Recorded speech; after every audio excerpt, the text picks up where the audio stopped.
बिस्मिल्लाहिर्रहमानिर्रहीम। अस्सलाम वालेकुम नाज़रीन, मैं हूँ आसमा शिराज़ी। प्रोग्राम है फ़ैसला आपका। नाज़रीन, ईरान और अमेरिका की जो जंग है वो अब एक नए मरहले में दाखिल हो गई है और इस वक्त अगर ये कहा जाए कि कोल्ड वॉर है, यानी ना जंग है ना ही अमन है, तो इसमें कोई दो राय नहीं होगी। और जाहिर है कि इस तरह की जो स्टैंड स्टिल किस्म की या जो स्टैंड ऑफ है इस वक्त का, वो एक पूरी दुनिया की इकॉनमी के लिए भी ख़तरनाक है और जो एक आम हालात हैं उसके अंदर भी एक कन्फ्यूजन बरकरार है कि होगा क्या। मार्केट्स जो हैं वो अपसेट हैं, इसी तरह से मुख्तलिफ ममालिक जो हैं उनके यहाँ भी मामूलात जो हैं वो नॉर्मल नहीं हैं। ये जो नई जंग है या नया फेज़ है, इसमें प्रेसिडेंट ट्रंप जो हैं उनका एक बहुत अहम किरदार है।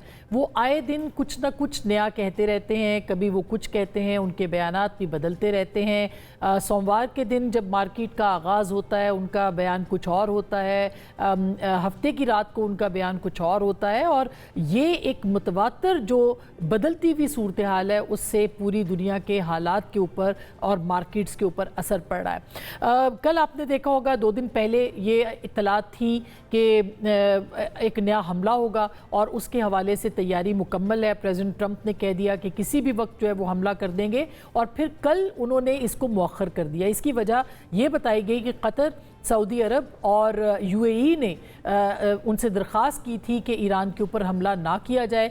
इसकी बिना के ऊपर उन्होंने इस हमले को मौखर किया। अब से थोड़ी देर पहले वो गुफ्तगू कर रहे थे, उन्होंने कहा कि बिल्कुल 1 घंटे की दूरी पर थे कि वो ईरान पर हमला करते और उन्होंने दरख्वास्त मानी और उसके बाद फिर इसके ऊपर अमल दरामद नहीं किया।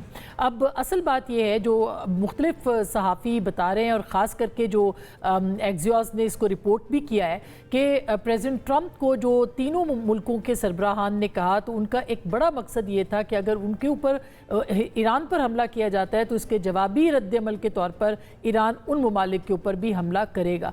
क्या ये वजह थी कि प्रेसिडेंट ट्रंप रुके हैं, या ये वजह है जो कि ईरान की तरफ से आ रही है कि प्रेसिडेंट ट्रंप जो है वो एक भरपूर तैयारी करना चाहते हैं? और अब से थोड़ी देर पहले जो उन्होंने बात की उसमें उन्होंने कहा कि वो किसी को भी इससे पहले हमला करने से पहले नहीं बताएंगे कि वो हमला करना चाहते हैं या नहीं चाहते। उन्होंने ये भी कहा कि इसका फैसला जल्द किया जाएगा कि ईरान पर हमला करना है कि नहीं। आज कौमी सलामती कमेटी का अहम इजलास है जिसमें कि वो अपनी जो मुशीर हैं उनके साथ वो बात करेंगे, उनसे पूछेंगे कि ईरान के लिए क्या करना है। बहरहाल ईरान उनके लिए एक बहुत बड़ा मसला अंदरूनी सियासत के लिए बन चुका है। मिड टर्म इलेक्शन सर पे हैं, मार्केट्स परफॉर्म नहीं कर रही हैं, गैस की कीमतें बढ़ रही हैं और जाहिर है कि प्रेसिडेंट ट्रंप इस जंग से जल्द पीछा छुड़ाना चाहते हैं। अब वो कैसे छुड़ाएंगे कि भरपूर कार्रवाई करेंगे ईरान के ऊपर, या फिर वो कोई एग्जिट जो स्ट्रेटजी जो कि सरेदस्त उनके पास नहीं है उसको इख्तियार करेंगे। इसके ऊपर बात करेंगे आज के इस प्रोग्राम में और साथ ही साथ इसका पाकिस्तान की और दुनिया भर की जो मईशत है उसके ऊपर क्या असर पड़ रहा है, कहाँ तक ये मामला जा सकता है, कितनी देर ये लड़ाई चल सकती है, कौन जीत सकता है, दिफाई स्ट्रेटजी क्या है, आगे आने वाले दिनों के अंदर अगर जंग होती है, एक बड़ा हमला ईरान पे होता है तो क्या होगा। पाकिस्तान के अंदर भी बजट होने वाला है और कहा जा रहा है बड़ा बिल है जो कि तेल की मद में पाकिस्तान को देना पड़ेगा, उसके लिए पाकिस्तान की क्या तैयारी है। हमारे साथ आज बहुत अहम पैनल है, हमारे साथ मौजूद है जनाब आसिफ दुरानी साहब, साबिक सफ़ीर हैं, ईरान में भी सर्व कर चुके हैं, किसी तारुफ के मोहताज नहीं है। बहुत बहुत शुक्रिया आसिफ दुरानी साहब आपका हमारे साथ मौजूद हैं। डॉक्टर फ़ारूक सलीम साहब अगेन एक बड़ा नाम है मईशत के हवाले से और मुआशरत के हवाले से, इनसे भी बात करेंगे। खालिद चिश्ती साहब एयर कमोडोर रिटायर्ड, आप इनको सुनते रहते हैं, भरपूर तज्जिया देते हैं, दिफाई तज्जिया निगार हैं, हमारे साथ मौजूद है। सबसे पहले दुरानी साहब मैं आपके पास आना चाहती हूँ। सर, ये जो प्रेसिडेंट ट्रंप के, एक तो पहले ये जानना चाहिए कि क्या प्रेसिडेंट ट्रंप जो हैं वो अब एक और हमले की तरफ जा सकते हैं, और जो तजावीज़ गई हैं ख़ास करके जो ईरान के पास ईरान ने भेजी हैं उसके अंदर कहा जा रहा है कि कुछ फ्लेक्सिबिलिटी जो है वो अमेरिका की जानिब से शो की जा रही है, ख़ास करके न्यूक्लियर प्रोग्राम के हवाले से, उस पर क्या कहेंगे आप? जी शुक्रिया आसमा। मेरे ख्याल में देखिए ये पिंग पोंग चल रहा है और लेकिन एक बात वाज़ेह है, प्रेसिडेंट ट्रंप की फ्रस्ट्रेशन जो है वो बिल्कुल वाज़ेह हो चुकी है और उनको ये भी लगता है, मतलब बज़ाहिर अब ये भी नज़र आ रहा है कि वो जो हालात वो समझ रहे थे कि शायद वो हालात का रुख मोड़ देंगे, वो ऐसा हो नहीं सकता। اور جہاں تک کہ جو اصل کور ایشوز ہیں جس میں نیوکلیر ایشو ہے اور جو ایران پہ سینکشنز ہیں اور اس کے ایسٹس جو فریز کیے گئے ہیں وہ اصل کور ایشوز ہیں، اور اس پہ ابھی تک آگے پیچھے ہی ہو رہا ہے، جس میں ہمارے انٹیریئر منسٹر کا دورہ بھی ایران میں شامل ہے، وہ 2 دن گئے اور پھر انہوں نے اپنا دورہ ایکسٹینڈ بھی کیا۔ اس وقت اوور آل جو سچویشن ہے آپ یہ دیکھ سکتے ہیں کہ امریکہ، آپ نے you have rightly pointed out کہ ان کو جو ان کا ایک تو گراف نیچے جا چکا ہے پاپولرٹی کا، اور دوسرا جو اسٹیٹ الیکشنز ہیں وہ سر پہ کھڑے ہیں، تو وہ ان کے لیے ایک پرابلم بنتے جا رہے ہیں، اور ان پہ جو ریپبلکن پارٹی ہے اس کا بھی اب پریشر آتا جا رہا ہے کہ آپ کی جو پالیسیز کی وجہ سے ہم جو ہے وہ اگلا الیکشن شاید ہار جائیں گے، اور پھر یہی پریزیڈنٹ جو اس وقت اتنے زیادہ جو ہے جوش میں ہے وہ لیم ڈک ہو جائیں گے، کیونکہ جو گیم ہے ان کے ہاتھ سے نکل جائے گی۔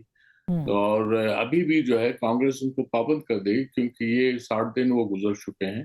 وہ یہ لوگ کہہ رہے ہیں کہ جی یہ ایکسٹینشن ہو سکتی ہے، لیکن ایسا ہوگا نہیں، یہ ان کے لیے ایک پرابلم رہے گا۔ اور اس سے بڑھ کر یہ ہے کہ یہ اب فرسٹ ٹائم جو ہے یہ ایران نے ہی تھوڑا اس کو بات واضح کی ہے کہ جو ایران پہ جو اس کے ایسٹس ہیں ان کو جو فریز کیا گیا ہے ان کو جو ہے غیر منجمد کرنا، اور دوسرا جو ان پہ سینکشن لگی ہے، ورنہ تو یہ ٹرمپ صاحب اس کی تو بات ہی نہیں کرتے تھے، یا امریکن ڈیلیگیشن کوئی اس کی بات نہیں کرتی تھی، صرف ایران کے نیوکلیر پروگرام کی بات ہو رہی تھی۔ تو اب یہ چیزیں اب سامنے آ رہی ہیں، اب یہ امریکہ کو بھی جو ہے اپنے کارڈز کو اوپن کرنا پڑے گا، کیونکہ خالی نیوکلیر ایشو میں تو ایران نے پہلے ہی کہہ چکا ہے کہ اس کا ارادہ جو ہے نیوکلیر ویپنز کا نہیں ہے۔ جب یہ بات ہو گئی تو اس کے لیے ایران کے پاس فلیکسیبلٹی موجود ہے۔ امریکہ کے پاس آخری ہتھیار یہ ہے کہ وہ ایران سے کہے کہ تمہارے سائنٹسٹ جو ہیں وہ بھی میرے حوالے کر دو، جو ظاہر جو یہ بات نہیں جو کہ ہوگی، اس ممکن طرح نہیں سے ہے، نہیں صحیح ہوگا، بات۔ لیکن مگر آپ نے بالکل درست نشاندہی کی دوران صاحب جی، آپ یہ فرما رہے ہیں کہ پہلی بار امریکہ جو ہے اس نے ایسٹس کو ڈی فریز کرنے کے حوالے سے 25% کا انہوں نے کہا، میرا خیال ہے کہ اگر وہ 50% تک بھی آ جاتے ہیں تو ایران کے لیے قابل قبول ہوگا، لیکن اس سے پہلے وہ بات ہی نہیں کر رہے تھے۔ اور ساتھ ہی نیوکلیر پروگرام 3.67% وہ کہتے ہیں جی آپ اس کے اوپر اس کی افزودگی کر سکتے ہیں۔ یہ اطلاعات درست ہیں؟ یہ بھی جیسے آپ نے فرمایا فارس کی یہ خبر ہے ایرانی ایجنسی کی۔ دیکھیے 3.67% تو انڈر جے سی پی او ایگریڈ ہوا تھا، اور اس میں ایران نے اس پہ جو ہے ایگری کیا تھا، اور اس پہ تو P5+ جرمنی ان کا اتفاق ہے، امریکہ اوباما ایڈمنسٹریشن نے اس پہ جو ہے دستخط کیے تھے، یہ تو ٹرمپ صاحب تھے جس سے نکل گئے۔ تو نیوکلیر ایشو میں ایران کوئی مشکل میں نہیں پھنسا ہوا، نیوکلیر ایشو تو انہوں نے پریٹیکس بنایا ہے، ان کا اصل پریٹیکس تو ریجیم چینج تھا جس میں وہ کامیاب نہیں ہوئے۔ یہ تو وہ ہم جو ہے جو یہ بحث کر رہے ہیں یہ ہم سائیڈ ایشوز کی باتیں کر رہے ہیں، اصل تو ریجیم چینج تھا، وہ ان کا موقف یہی تھا، اور اب بھی یہی کوشش ہوگی کہ ایران کو اقتصادی طور پہ اتنا مجبور کر دیا جائے کہ وہ ملک امپلوڈ کر جائے۔ وہ کیونکہ اگر آپ کو سوویت یونین کا یاد ہوگا تو اس کو ملٹریلی تو افغانستان میں شکست نہیں ہوئی تھی، وہ اکنامکلی امپلوڈ کر گیا تھا۔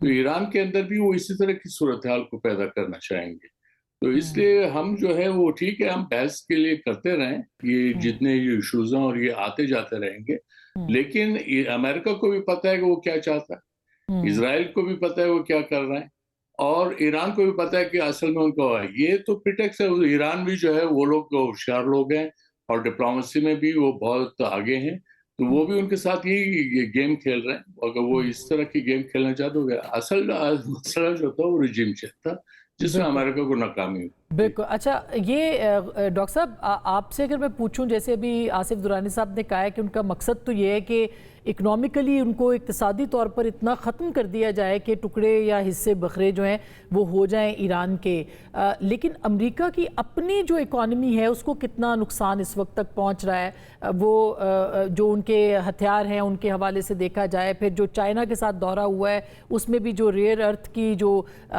ڈیل ہے وہ ان کے ساتھ نہیں ہو سکی، جو میں نے پڑھا ہے، ہو سکتا ہے آپ اس کو کریکٹ کریں، لیکن کیا آپ کو لگتا ہے کہ کتنا مشکل ہے اس وقت امریکہ کے لیے اقتصادی طور پر اس کو سروائیو کرنا؟ دیکھیے آسما، اس وقت امریکہ اور ایران دونوں ممالک انتہائی پریشر میں ہیں۔ امریکہ کی جو جنگیں لڑی جاتی ہیں وہ الیکشن کیلنڈر کے حوالے سے اور उसके साथ लड़ी जाती हैं। नवंबर के अंदर इलेक्शन मिड टर्म आ रहा है और रिपब्लिकन आर रियली कंसर्न कि उनका क्या बनेगा। वहां पे जो वोट डालने वाला है वो कहते हैं कि वो अपने वॉलेट से वोट डालता है। अगर आपने पंप के ऊपर $3 की बजाय $4, $4.5 का गैलन कर दिया तो वो वोट आपके खिलाफ डाला जाएगा। लेकिन दूसरी तरफ ये देखिए कि ईरान के ऊपर जो इस वक्त प्रेशर है वो इंतहा दर्जे के प्रेशर है। हम रोते हैं कि हमारे यहाँ पाकिस्तान में 8-9% पे शराई महंगाई की जो शरह है वो पहुंच गई। जो अभी रिपोर्ट बैंक मरकजी ईरान जो सेंट्रल बैंक है ईरान का, उन्होंने जो ईरान के सदर को भेजी है उसमें वो कह रहे हैं कि उनको शक है कि 80% तक महंगाई की शरह जा रही है। लगभग 50% ईरानी आबादी ऐसी है जो शरह गुर्बत से गिर चुकी है।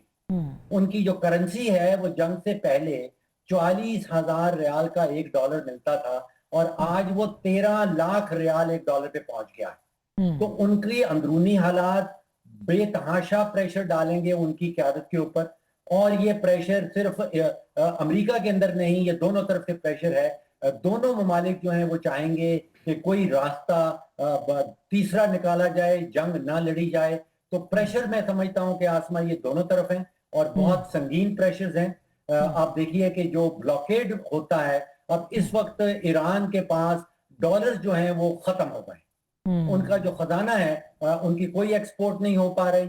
वो चावल इंपोर्ट करते हैं, वो चीनी इंपोर्ट करते हैं और जो खाने पीने की अशिया है उनकी कीमतें आप सोचिए कि एवरी 6 to 7 months डबल हो रही हैं ईरान के अंदर।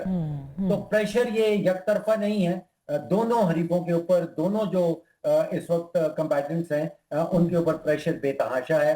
और मैं समझता हूं कि जो मंडियां इसका जवाब दे रही हैं, अगर आप ऑयल के फ्यूचर्स में जाएं या स्टॉक मार्केट की बात सुने तो वो ये कह रही हैं कि इस वक्त अगर आप ऑयल फ्यूचर्स देखती हैं तो अगर आसमा शिराजी 1 बैरल तेल का खरीदना चाहती हैं जिसकी डिलीवरी होगी जनवरी 2027 में, तो उसका भाव $62 है।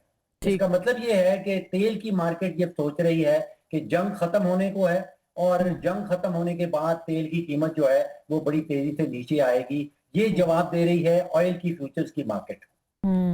बिल्कुल। अच्छा, ये बताइएगा खालिद साहब कि अब अगर प्रेसिडेंट ट्रंप ऑप्ट करते हैं, एक तो खैर आसिफ दुरान साहब ने भी फरमाया कि इम्कानात तो शायद इसके कम है, आपको क्या लगता है कि इम्कानात हैं कि प्रेसिडेंट ट्रंप ईरान पर हमला करें? और जो उन्होंने इजराइल को असलहा भेजा है जर्मनी के ज़रिए से, उसके ऊपर भी बताइएगा कि क्या आपको लगता है कि तैयारी है, और अगर हो जाता है हमला तो ईरान जो है वो किस तरह से इसके ऊपर जो है वो अपना दिफा करेगा? वो कह तो रहे हैं कि हम दिफा करेंगे अपना। जी बहुत शुक्रिया अस्मा शिराजी साहब, आपने इनवाइट किया। पहले मैं इजराइल को जो असले की बात कर लेता हूँ। देखिए, जो इजराइल को असला भेजा गया है वो एक अपॉर्चुनिटी को कैश कर रहा है इजराइल। वो जाहिर है एक ऐसी अपॉर्चुनिटी क्रिएट करता है जैसे एक एलिमेंट ऑफ इनसिक्योरिटी है जो कुछ हद तक हुई भी है उसकी। और जाहिर है हमने देखा कि पिछले 78 सालों में जब से इजराइल मार्ज़ वजूद में आया है, अमेरिका ने उसको $260 बिलियन का मिलिट्री एड दिया सिर्फ। और नंबर 1 मुल्क अगर कोई दुनिया में है जिसको मिलिट्री एड मिली है अमेरिका की तरफ से 260 बिलियन की, तो वो इजराइल है। उसके बाद नंबर 2 पर इजिप्ट है जो 50 बिलियन है सिर्फ। तो आप इमेजिन कर सकती हैं कि कितना बड़ा फर्क है। तो जाहिर है जब ये इस तरह की एट्रिशन हुई है तो उसको एक कंपनसेशन का एलिमेंट भी है। वो चाहता है कि मुझे ये जो मेरी कमजोरियां हैं वो कंपनसेट की जाए। मेरा इससे डायरेक्ट जोड़ने का मैं नहीं मान रहा कि कोई इजराइल को जो वेपन की सप्लाई हो रही है वो इस जंग को एस्केलेशन की तरफ, वो तो इंडिपेंडेंट अमेरिका ने करनी है। अपने जो बेसेस हैं यूरोप में हैं और डिफरेंट नेबरिंग कंट्रीज में है उसको यूज करेंगे। 702 के करीब तो एयर बेसेस हैं पूरी दुनिया में। अमेरिका का फुटप्रिंट हर जगह है, तो उसको एक इजराइल मुल्क नहीं चाहिए स्टैंड लोन के वहां पर असला पहुंचाऊंगा तो मैं हमला करूंगा। पहली तो ये बात। दूसरी जो आप कह रही है कि प्रेसिडेंट ट्रंप शुरू कर सकते हैं कि नहीं कर सकते, देखिए लॉजिकली जो 40 दिन की जंग हुई उसके नतीजे में अगर मेरे जैसे स्टूडेंट्स ऑफ एयर पावर या मिलिट्री स्ट्रैटेजी अगर वैल्यूएट करें तो वो कहीं शॉर्ट है उनके वॉर ऑब्जेक्टिव से एज कंपेयर टू जितनी टनेज फेंकी गई। तकरीबन 20,000 के करीब अटैक्स किए गए हैं इजराइल की और अमेरिका की तरफ से जॉइंटली ईरान पर। اب اتنی میسو جو سٹرائک کیپیبلٹی ہو, ایک سپر پاور ہو, انچیلنجڈ ہو, ایئر ڈومیننس ہو, ایئر سپریمیسی ہو, اس کے باوجود وہ نہیں رزلٹ اچیو ہو سکے جو وہ چاہتے تھے کہ ملٹری آبجیکٹیو, اور اس کے اندر تو کئی دفعہ ڈسکس کر چکے ہیں ملٹری آبجیکٹیو سے وہ پیچھے ہیں. اب اگر ایک اور سٹرائک ہوتی ہے تو میرا نہیں ماننا, خدا نخواستہ ہو بھی جاتی ہے, 10 دن 20 دن اور جنگ چل جاتی ہے, تو میرا خیال ہے کوئی بھی جو ایک نیوٹرل ذہن ہوگا وہ کہے گا کہ وہاں تک نہیں ایران پہنچے گا جہاں امریکہ پہنچانا چاہتا ہے, تاکہ وہ ایک پوزیشن آف ڈیفیٹ یا ایک ہائیلی کمپرومائز پوزیشن سے وہ آپ کے ساتھ مذاکرات میں ہے. تو جب وہ نہیں ہو سکتا تو ایک ہی آپشن بچتی ہے کہ پریزیڈنٹ ٹرمپ ایک پاسبلٹی ہے آپٹیکلی ایک illusion کریٹ کرنے کی کوشش کریں ایک اور سمبولک سٹرائک کر کے, اور کہیں کہ یہ میں نے میسو ڈسٹرکشن کی ہے اور میں نے یہ حاصل کر لیا. لیکن آخری بات اس کے اوپر بڑی ذہن میں رکھنی چاہیے آپ کے ویورز کو کہ دیکھیں جس نیوکلیر انرچ کی مٹیریل کی بات ہو رہی ہے وہ تو 2015 کا جو JCPOA سائن ہوا تھا, ہم وہ بھول جاتے ہیں. ایرانیوں کو بہت زیادہ یاد ہوگا, ہمیں بھی یاد رکھنا چاہیے کہ اس مذاکرات کے جو ایگریمنٹ ہوا تھا جو 5-6 سال کی دگ و دو کے بعد ہوا تھا, اس میں ایران نے 8 ٹن نیوکلیر انرچ مختلف کیٹیگری کا روس کے حوالے کیا تھا تھرو کیسپین سی. 8 ٹن. آج صرف 440 کلو گرام کی بات ہو رہی ہے جو کہ 18 گنا کم ہے. تو ایران نے یہ دیکھنا ہے کہ جو اتنا پہلے میں نے جو 8 ٹن دیا تھا اس کے بدلے میں امن آ گیا, سینکشن روٹ گئی, ریوائیول ہو گیا ان کی ایکسیپٹیبلٹی کا, تو نہیں ہوا. تو 440 پہ بھی ایران کو پتا ہے کہ یہ آخری لیوریج ہے, اور اگر یہ بھی دے دیا تو ایران کی لیوریج ختم ہو جاتی ہے. میرا ماننا یہ ہے تو سمبولک اٹیک ہو سکتا ہے, میننگ فل ٹیک ہوم وار آبجیکٹیو یہ نہیں اچیو ہوں گے میرا خیال. بالکل ویری امپورٹنٹ. آصف صاحب, آصف دران صاحب, آپ کو کیا لگتا ہے اس پورے جو کل ہم نے تجاویز دیکھی ہیں جو ایران کی امریکہ کو آئیں, امریکہ کی ایران کو گئیں, اس کے اندر آبنائے ہرمز کا کوئی ذکر نہیں ہے, اور یہ چین کے دورے کے بعد آبنائے ہرمز کے اوپر پریزیڈنٹ ٹرمپ نے بھی کوئی جو ہے وہ کمنٹ نہیں کیا, اور ایران کی طرف سے بھی جو ہے وہ اس پہ کوئی بات نہیں آ رہی ہے. یہ کوئی محض اتفاق ہے یا آپ سمجھتے ہیں کہ اس کے پیچھے بھی کچھ راز ہے؟ دیکھیے یہ آبنائے ہرمز تو اس وقت جو ہے بارگیننگ چپ ہے, اور چین نے بہرحال یہ کہا ہے کہ یہ اسٹریٹ کو جو ہے رکنا نہیں چاہیے, اس کی بلاکیج ٹھیک نہیں ہے. تو پریزیڈنٹ ٹرمپ بھی اس کو خاصا اس کو ڈسکس کرتے رہے ہیں. اور دوسرا یہ کہ جو ایران نے ایک اب اتھارٹی بنائی ہے پرشین گلف ہارموز اتھارٹی آرگنائزیشن, تو وہ ریگولیٹ کر رہی ہے, اور اب گریجولی جو ہے وہ ٹریفک زیادہ ہو گئی ہے. اتنی زیادہ نہیں ہے لیکن آپ یہ سمجھ سکتے ہیں کہ بٹوین 20 to 25% جو ہے وہ جہاز آ جا رہے ہیں. یہ ایک آپ سمجھیں غیر اعلانیہ طور پہ یہ ٹریفک شروع ہو گئی ہے. لیکن اس میں اس وقت جو پریفرنس ہے وہ ایران کے جن کے ساتھ اچھے تعلقات ہیں یا دوست ہیں, ممالک ہیں, ان کے لیے یہ مراعات ہیں. ابھی وہ جو اسرائیل یا امریکہ کے ساتھ تھے ان کے لیے یہ کنسیشن نہیں ہے, کیونکہ امریکہ نے بھی اپنا بلاکیٹ ابھی ختم نہیں کیا.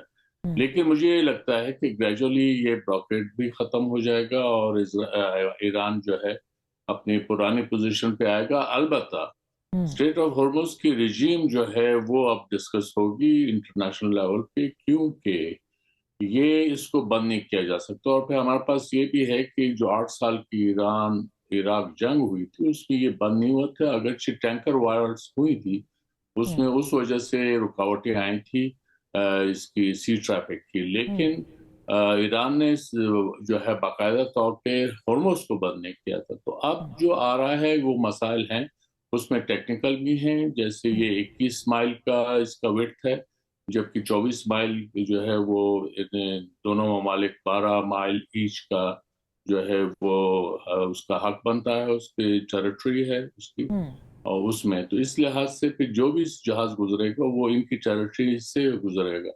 ان کے واٹر اسپیس سے گزرے گا.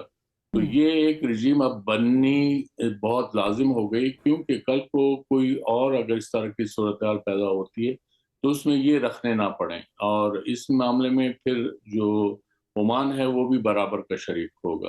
تو یہ ایک اوور آل سیناریو ڈیولپ ہو رہا ہے.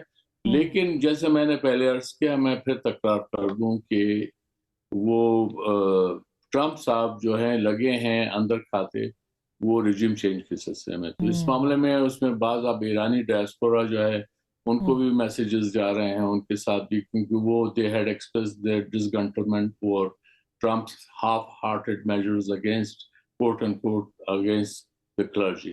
तो अब वो उस तरह की भी उनको ये इत्मीनान दिला रहे हैं कि नहीं हम पीछे पड़े हुए हैं और हम जो है will achieve our ultimate objectives. तो ये एक चल रहा है, लेकिन हम जो है इन कोर इश्यूज को डिस्कस कर रहे हैं, अच्छी बात है। ये अल्टीमेटली जो है सामने यही इश्यूज आएंगे, लेकिन अल्टीमेटली वो जो रिजीम चेंज की तरफ है वो बहरहाल वो अभी उनका मेन वो पर्पस है कि उसको किया जाए। द फाइल इज ओपन जी, द फाइल इज, और वो मईशत की कमज़ोरी की सूरत हो सकता है। अब डॉक्टर साहब ये इम्पॉर्टेंट इशू है, क्योंकि जो हम मुख्तलिफ देख रहे हैं कि ईरान कहता है जो रिस्पॉन्ड करना है, एक तो आबनाए हुर्मुज़ है, उसकी वजह से पूरी दुनिया की मईशत अपसेट हुई है, तेल की जो सप्लाई है उसके ऊपर असर पड़ा है, मार्केट्स बहुत ज़्यादा अपसेट हुई है। लेकिन साथ ही साथ उनके पास एक और भी टूल है, वो ये कहते हैं जी हम केबल्स को नीचे जो है वो समंदर में उनको भी हम डिस्टर्ब करके पूरी दुनिया को मतलब अदम इत्मीनान की तरफ ले जा सकते हैं। तो वो क्या ऑप्शन है और कितना जीसीसी मुल्कों को यानी अरब मुल्कों को कितना नुकसान होगा? क्या यही वजह है कि अरब मुल्कों ने प्रेसिडेंट ट्रंप को कहा है कि आप ईरान पर अटैक ना करें? देखिए, इस वक्त दोनों तरफ से पब्लिक बयानात आ रहे हैं जो अपनी अपनी आवाम को खुश करने के लिए और हौसला दिलाने के लिए आते हैं। आपने जिक्र किया कि प्रेसिडेंट ट्रंप का जुमे को और हफ्ते को बयान कुछ होता है, मंडे ट्यूसडे को बदल जाता है। बहुत सारे इल्जाम लगाए जा रहे हैं कि बहुत पैसा बनाया जा रहा है, फ्यूचर्स मार्केट के अंदर बहुत पैसा बनाया जा रहा है। मेरा ये ख्याल है कि प्रेसिडेंट ट्रंप साहब मुकम्मल तौर पे अमेरिका की इस्टेब्लिशमेंट की गिरफ्त में हैं और ये सारे बयानात जो सामने आते हैं ये डिलिबरेट हैं, सोचा समझा मंसूबा है, दुनिया को धोखे में रखने का एक तरीका कार है। आसमा, मुझे अगर आप इजाज़त दें, मैं मुझे जो बहुत बड़ी पाकिस्तान की अपॉर्चुनिटी नज़र आने लगी है। देखिए, जंगें जो हैं वो एंड होती हैं, इंसानी तारीख में जितनी भी जंगें शुरू हुई हैं वो ख़त्म होती हैं। इस जंग के ख़त्म होने में मुझे लग रहा है कि जो सैंक्शंस हैं ईरान के ऊपर वो उठा ली जाएंगी, और अगर सैंक्शन फ्री ईरान एक सामने आता है तो आप अंदाजा कीजिए कि हमारा कोई 900 किलोमीटर का बॉर्डर है ईरान के साथ, और बॉर्डर के उस पार कोई 208 बिलियन बैरल तेल का जेर जमीन पड़ा है, और कोई 34 trillion cubic metre of gas जो है वो जेर जमीन पड़ी है। और बीच में इस खित्ते में जो सबसे बड़े जो कंज्यूमर्स हैं, जो सारिफ हैं, वो भारत हैं और चीन है। इवेंचुअली जब सैंक्शन खत्म हो जाएंगी, ये सारा जखीरा जो है गैस का और तेल का, ये पाकिस्तान के थ्रू गुजर के जाना है और कोई तरीका ही नहीं है, because geographically we are in the sector. तो आप सोचिए कि अगर तेल जाएगा, तेल की पाइपलाइन जाएंगी, गैस की पाइपलाइन जाएंगी, अरब हार्ड डॉलर जो है वो पाकिस्तान इनमें से सिर्फ ट्रांजिट फी की मद में वो वसूल कर सकता है। देखिए, अगर अभी हम गैस खरीदते हैं 16, 17, 18 डॉलर की आलमी मंडी में, और ईरान की गैस आएगी 6, 7, 8 डॉलर में। आप सोचिए कि 45,000 मेगावाट की इंस्टॉल कैपेसिटी है पाकिस्तान के अंदर। अगर सस्ती गैस मिलती है तो हम सस्ती बिजली बना पाएंगे। अगर सस्ती गैस मिलती है तो आप सोचिए कोई 70 लाख टन की कैपेसिटी खाद की ऑलरेडी पाकिस्तान में खाद प्रोड्यूस करने की एग्जिस्ट करती है। खाद सस्ती होती है, खुराक सस्ती होती है, बिजली सस्ती होती है, तो हमारी एक्सपोर्ट बढ़ती हैं। तो आप सोचिए कि जो इस वक्त 16-1700 की पर कैपिटा आमदन है, वो कोई साल 2 साल में 3-3.5 हजार डॉलर पे पहुंच सकती है। तो ये एक बहुत बड़ा गेम चेंजर मुझे नजर आता है। Very important. अल्लाह करे कि इसके लिए अमन भी हो। और मैंने ब्रेक लेनी है, लेकिन ब्रेक से पहले खालिद चौधरी साहब, जो चिश्ती साहब, जो अब बात हो रही है, फील्ड मार्शल वहाँ पे थे कोयटा में, और उन्होंने ये कहा कि प्रॉक्सीज जो हैं वो पाकिस्तान की तरक्की को नहीं रोक सकती। क्या उनका इशारा इसी जो अभी डॉक्टर साहब ने बात की है बलूचिस्तान के अमन के साथ है, और बलूचिस्तान में अगर अमन नहीं होगा तो पाकिस्तान इसका फ़ायदा नहीं उठा सकता? क्या इशारा उस तरफ है उनका? जी बिल्कुल ऐसा ही है। आप खुद ही देखिए कि एक नेचुरल जो बंदरगाह बनती है इस पूरे रीजन में, सबसे ज़्यादा एक यूज़र फ्रेंडली भी कह लें, ऑपरेशनल फ्रेंडली भी कह लें, इकोनॉमिकल भी कह लें, वो बनती है गवादर की। और गवादर का जब बनने का ऑब्वियसली बहुत सारे रीजनल मुल्क हैं, ख़ास तौर पर नेबरिंग जो हैं, उनके लिए ये कंफर्ट लेवल वो नहीं है। اور ظاہر ہے اس کو روکنے کا ڈائریکٹ تو کوئی طریقہ نہیں ہے سوائے کہ پیس اور ڈی اسٹیبلائزیشن پیس کو کمپرومائز کیا جائے اس ایریا میں، بلوچستان میں خاص طور اور بلوچستان کے ایریا سے جو ہماری سی پیک گزرتی ہے اور کے پی کے میں اس کو انسٹیبل رکھا جائے، اور پھر on top of that youth کو بھی ورغلایا جائے مینٹلی اور ایموشنلی، اور ایک سینس آف ڈیپریویشن پیدا کی جائے. ابھی پرائم منسٹر نے یہی اپنی سپیچ میں اپنے ڈیولپمنٹ بتائی تھی کہ بلوچستان میں کتنی زیادہ ڈیولپمنٹ انڈائریکٹلی، ابھی بہت کچھ کرنے کو باقی ہے، میں یہ نہیں کہہ رہا، لیکن میں یہ کہہ رہا ہوں کہ اس کو کیپٹلائز تو دشمن کرتے آئے ہیں کہ آپ لوگوں کا ٹرسٹ انٹرنلی آپ جس کو شیک کریں، اور ملیٹریلی آبویسلی ایسے گروپس کو جو پراکسی وار کو انگیج رکھیں، پاکستان کی آرم فورسز، مسلح افواج، لا انفورسمنٹ ایجنسی، پولیس، تمام کی تمام انکلوڈنگ انٹیلیجنس ایجنسیز ڈیلیوٹ رہیں ظاہر ہے، تاکہ وہ اس کی اسٹیبلٹی کی طرف کنٹریبیوٹ نہ کر سکے. تو ڈیفینیٹلی بیہائنڈ دا سین تو یہی ہے جو ہمارے دشمن نہیں چاہتے کہ ہم ایک وائبل، ریلیونٹ، وائبرنٹ ایک ملک بن سکے جو پروگریسو مائنڈ سیٹ کا نہ ہو، اکنامکلی سروائیو بھی کرے اور آگے بڑھے. لیکن انفارچونیٹ پارٹ یہی ہے کہ بہت سارے ملک نہیں چاہتے، جس کی وجہ سے یہ ہمیں دیکھنا پڑ رہا ہے. لیکن ریزالو ہمارا قائم ہے انشاءاللہ تعالی. وی کم بیک، آئیں گے، صرف اکنامکلی بھی آئیں گے، اوور کم چلے جائیں گے. یہ جو بہت سارے ملکوں کی بات آپ نے کی، اب اسرائیل اس کے اندر ایک بہت بڑا ایک کی پلیئر ہے جو کہ چاہتا ہے کہ مسلمان بھی لڑیں، اور پاکستان سمیت ایران سمیت سب کے خلاف وہ کارروائی بھی کر رہا ہے. کل بہت ایک امپورٹنٹ ڈیولپمنٹ سامنے آئی، آج ایران نے اس کو فالس فلیگ آپریشن کہا ہے، جو کہ نیوکلیئر اس کے اوپر اٹیک ہوا ہے یو اے ای کے اندر، اور پھر اسی طرح سے سعودی عرب کے اوپر ڈرون اٹیک عراق کی طرف سے ہوا ہے. اور وہاں پہ نیو یارک ٹائمز کی یہ سٹوری ہے کہ ایک چرواہے نے یہ ڈسکور کیا کہ وہاں پر اسرائیل کے جو تھے وہاں پہ اڈے تھے اور وہاں سے اٹیک کیے جا رہے تھے. یہ کیا ہے، اور کیا اسرائیل کی جو مسلمان ملکوں کے خلاف سازش ہے وہ کامیاب ہو سکتی ہے؟ بریک کے بعد اس پہ بات کریں گے، ہمارے ساتھ رہیے گا.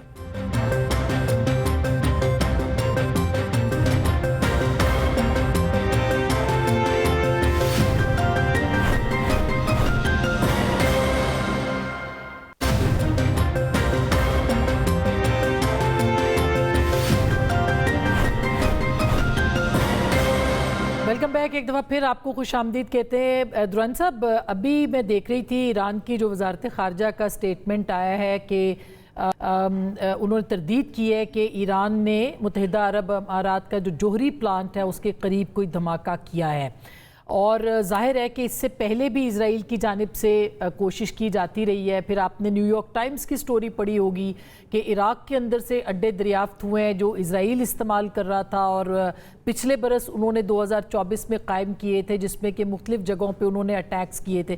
تو آپ کو لگتا ہے کہ اسرائیل جو مسلسل کوشش کر رہا ہے اس میں وہ خدا نہ خواستہ کہیں کامیاب تو نہیں ہوگا؟ دیکھیے، اسرائیل کی کوشش تو بالکل جاری ہے، اور یہ دوران جنگ جو 39 ڈے کی وار تھی اس میں بھی یو اے ای پہ اچھے خاصے تعداد میں اسرائیلی میسائل گرے تھے، اور انڈیا یہ دیا جا رہا تھا کہ ایران کی طرف سے ہیں، جبکہ ان کا رخ جو ہے اسرائیل کی طرف سے ہوتا تھا. تو یہ چیزیں بھی اس میں نیو یارک ٹائمز ہے، وال اسٹریٹ جرنل ہے، اس کے اندر یہ واضح ہو چکی ہیں. اور it was quite an embarrassing situation for the American administration. یہ اس وقت یہ جنگ کے کیفیت ضرور ہے، کلاؤڈ ضرور ہے، لیکن میرے خیال میں وہ حوصلہ یا وہ نروز جو ہیں اب وہ کمزور ہو گئے ہیں، میں یہ کہہ سکتا ہوں فی الحال. جی. اور ویسے آپ کو کیا لگ رہا ہے کہ جو حملہ رکوایا ہے سعودی عرب نے، قطر نے اور یو اے ای نے، اور پریزیڈنٹ ٹرمپ کو کہا ہے، تو اس کے آپ کو کیا لگتا ہے کہ یہ اس وجہ سے ہے کہ ایران ان کے اوپر حملہ کرے گا، یا اس کی کوئی اور وجہ بھی ہو سکتی ہے؟ یہ میرے خیال میں سعودیہ کی اگر آپ نے دیکھا ہو ریسنٹلی ابھی 2-3 دن پہلے پروپوزل تھی about having a dialogue with Iran, جس میں گلف اسٹیٹس اور ایران کے درمیان باقاعدہ مکالمہ ہو. میں اس کو اس نظر سے بھی دیکھتا ہوں کہ یہ ایک طرح سے سگنلنگ ہے ایران کی طرف سے کہ ہم آپس میں بیٹھ کے اس کی طرف کریں. اگرچہ اب ایران جو ہے وہ اس کو یقیناً اس کا جواب جو ہے ڈپلومیٹک چینل سے ضرور دے گا، اور یہ تو بلکہ ایران کا اپنا بھی ایک موقف رہا ہے بڑے عرصے سے، آج کا نہیں. وہ انہوں نے تو ایک گلف سیکیورٹی رجیم کی جو ہے ان کی پروپوزل ہے کوئی آج سے کوئی 3 ڈیکڈز اولڈ. اس وقت میں ایران میں ہی پوسٹڈ تھا ڈیورنگ مائی فرسٹ پوسٹنگ، تو اس وقت سے یہ پروسیس چل رہا تھا. لیکن وہ گلف اسٹیٹس جو ہیں وہ خاصی شاکی تھیں، کیونکہ آپ کو پتہ ہے ایران نے ایک مونارکی کو گرا دیا تھا، تو اس لیے گلف اسٹیٹ تمام کی تمام مونارکی ہیں، تو وہ ایران کو شک کی نظر سے دیکھتے ہیں. پھر ایران کا اپنا انیشلی موقف جو رہا ہے وہ ایکسپینشنسٹ تھا. ان کا یہ خیال تھا کہ the best way to defend revolution is to expand it.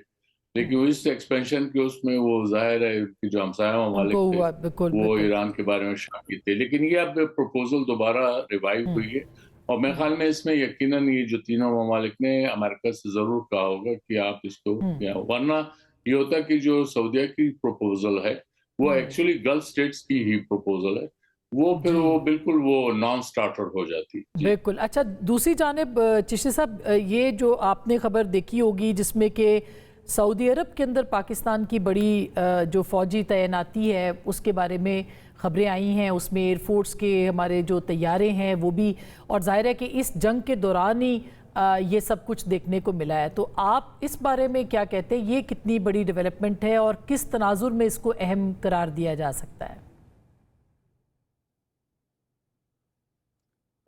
دیکھیے، یہ جو سعودی عرب کے ساتھ ہماری ڈیفنس کوآپریشن، آپ نے مجھ سے پوچھا ہے؟ جی آپ سے. جی، تو یہ جو سعودی عرب کے ساتھ ہمارا ڈیفنس پیکج ہے وہ ظاہر ہے ایک سوورینٹی کے لیے ہے، اربعین الشریفین کے لیے ہے، اور ایک ایلیمنٹ آف انسرٹینٹی جو اس ریجن نے اتنے عرصے سے دیکھی تھی اس کو فورسی کرتے ہوئے دونوں لیڈرز obviously لیڈرشپس نے کنورج کیا اس ڈیفنس کے لیے. لیکن اس میں کسی سٹیج پر کسی کو بھی کنفیوژن نہیں ہونا چاہیے کہ یہ سعودی عرب کا پروٹیکشن یا ڈیفنس کا مطلب ہے کسی اور ملک کے خلاف اوفینس نہیں ہے. پہلی بات یہ کلیئر. اور ظاہر ہے خاص طور پر اس کو ٹریگر کیا جاتا ہے ایران کے خلاف. وہ ہم نے کلیئرٹی اس وقت بھی کر دی تھی ایران کو، ابھی بھی درمیان میں بھی میرا خیال ہے ہماری حکومت کا رابطہ ہے جس میں ہم نے یہ ہائیسٹ ڈگری آف ایشورنس دی ہے کہ یہ ایک سینس آف پروٹیکشن اور سینس آف ایک سیکیورٹی دینے کے لیے سعودی عرب کو ہے، جو ہمارا آلریڈی ایگریمنٹ ہے. ہم نے کوئی نیو فاؤنڈ ایگریمنٹ بھی نہیں کیا اور نیو فاؤنڈ سپورٹ بھی نہیں کیا.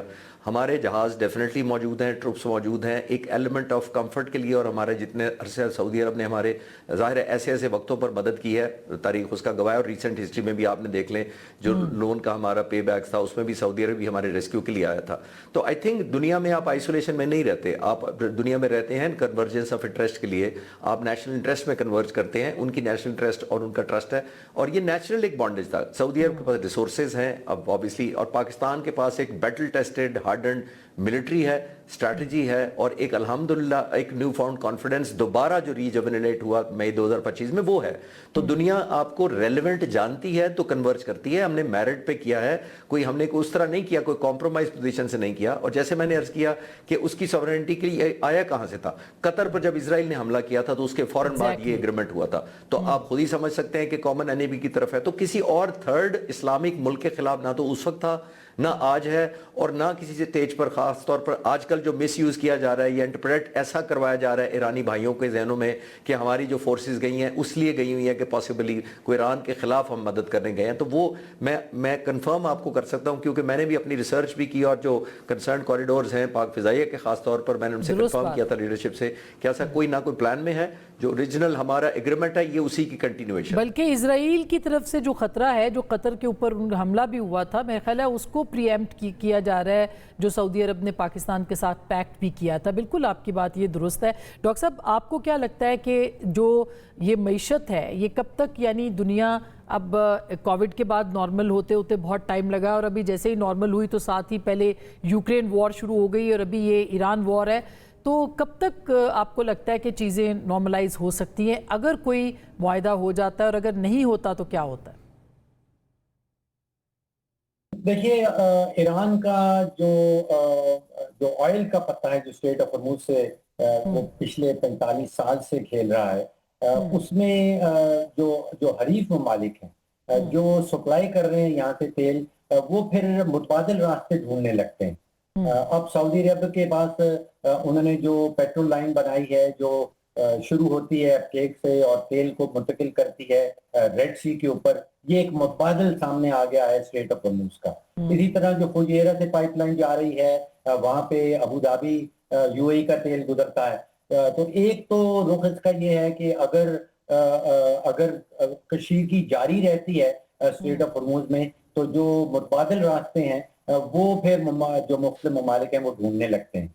आसमा, एक चीज मैं बलूचिस्तान के हवाले से कहना चाहता हूँ और वो ये है कि हम मीडिया में हमेशा जब भी बलूचिस्तान का नाम आता है तो वहाँ पे जो दहशतगर्दी के वारदात होती हैं, इंसिडेंट्स होती हैं, उनका जिक्र जरूर आता है, लेकिन जो पॉजिटिव न्यूज बलूचिस्तान से निकलती है उनका जिक्र आता हुआ मुझे कभी मीडिया में नजर नहीं आता। अब देखिए कि जो रेकोडेक के हवाले से जिन ममालिक की तरफ से कमिटमेंट सामने आई है, आप सोचिए कि एशियन डेवलपमेंट बैंक ने 410 मिलियन की कमिटमेंट दी है। ये नारा नहीं है, मुआहदा नहीं है, एमओयू नहीं है, ये एक कमिटमेंट है। उसके बाद KfW एक जर्मनी का सरकारी इदारा है, उसने कमिटमेंट दी है। स्वीडन का EKN एक सरकारी इदारा है, उसने कमिटमेंट दी है। कोमत्सू जापान की एक बहुत बड़ी कंपनी है, उसने कमिटमेंट दी है कि वो 440 मिलियन डॉलर की जो माइनिंग इक्विपमेंट है वो उसने कमिट किया है। इसी तरह फिनलैंड का एक इदारा है। दुनिया भर से कमिटमेंट्स जो हैं वो रेकोडेक के अंदर आ रही हैं, लेकिन उनका जिक्र और उनका जो कहना है वो मुझे कहीं मीडिया में आसमा कभी नजर नहीं है। दुरुस्त बात है सर। मैं एक छोटी सी ब्रेक लूंगी, ब्रेक के बाद हम मजीद बात करेंगे कुछ पाकिस्तान के हवाले से भी कि क्या असरात पाकिस्तान के ऊपर होंगे। बजट आने वाला है, डॉक्टर साहब से भी पूछेंगे और पाकिस्तान की जो दिफाई ज़रूरियात हैं उसके हवाले से भी पूछेंगे और कुछ सफारती एतबार से भी। ब्रेक के बाद हमारे साथ रहिएगा।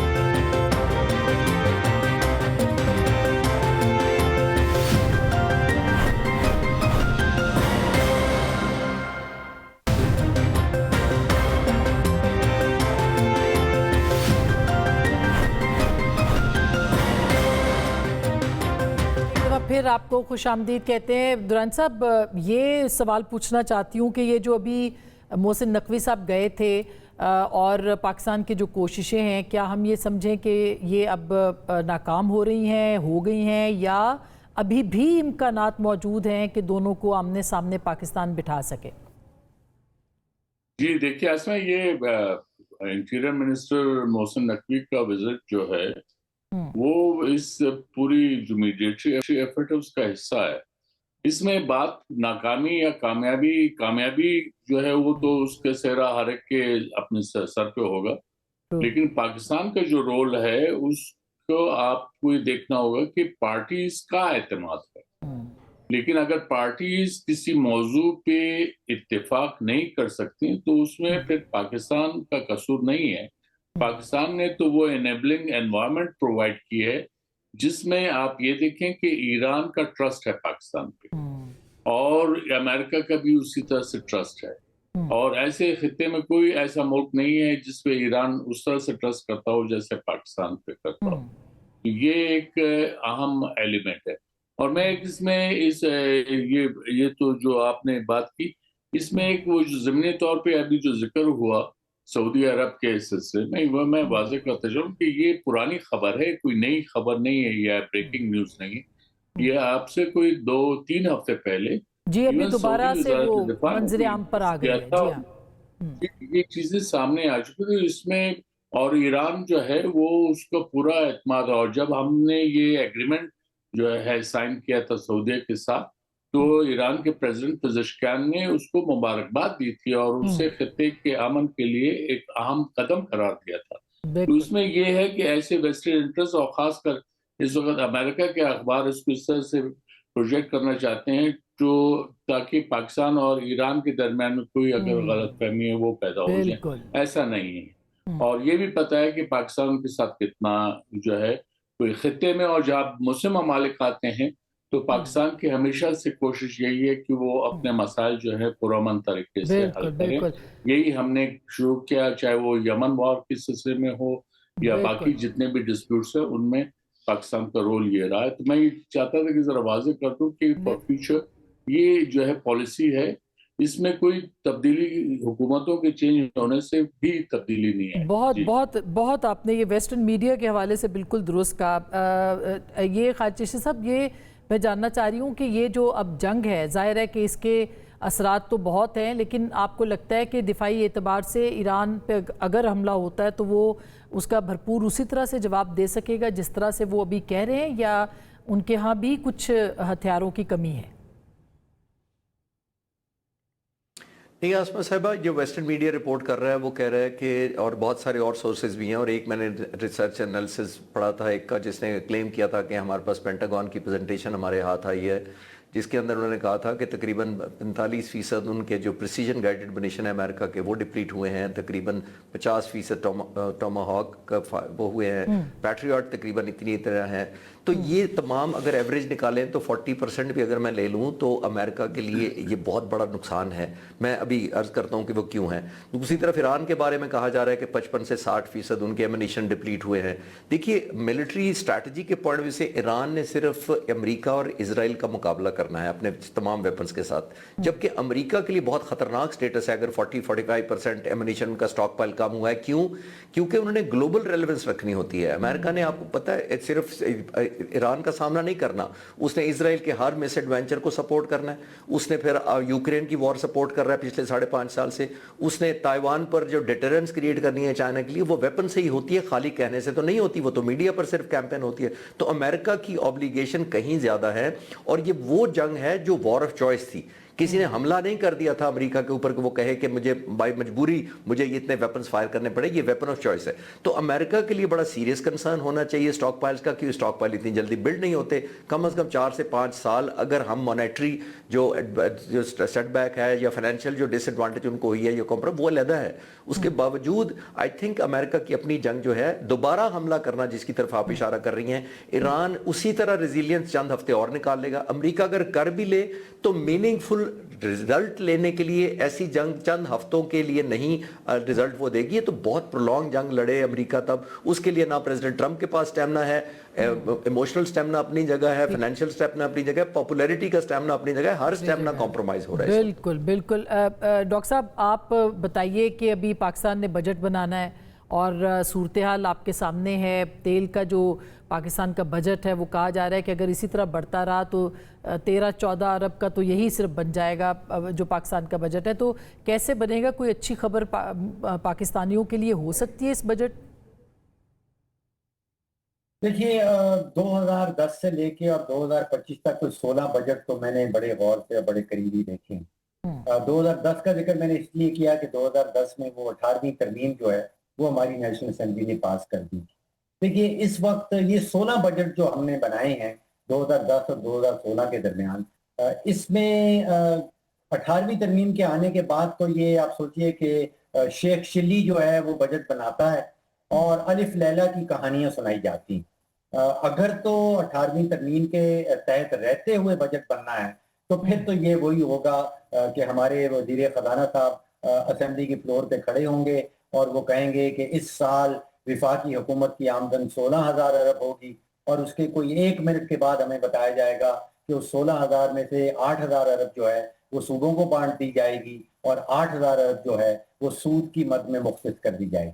तो अब एक ऐसी हुकूमत जिसके पास इन दो अखराजात के बाद 0/0 है, तो उम्मीद लगा रखना या तवक्को लगा रखना कि ये अवाम के लिए कुछ बेहतरी कर पाएगी या कोई रिलीफ दे पाएगी, तो फिर ये अवाम और आपकी और मेरी गलती। बहुत शुक्रिया, थैंक यू सो मच। के मुश्किल हालात हैं, मुश्किल हालात में किस तरह से आगे बढ़ना है, पाकिस्तान को किस तरह से देखना है। सफारती एतबार से तो कामयाबियां हैं, मुआशी एतबार से पाकिस्तान को किस तरह से इसको यानी निकाल के अपने लिए एक अपॉर्चुनिटी बनाना है, ये एक बहुत बड़ा और अहम चैलेंज है। गुफ्तगू आपने सुनी, फैसला आपका।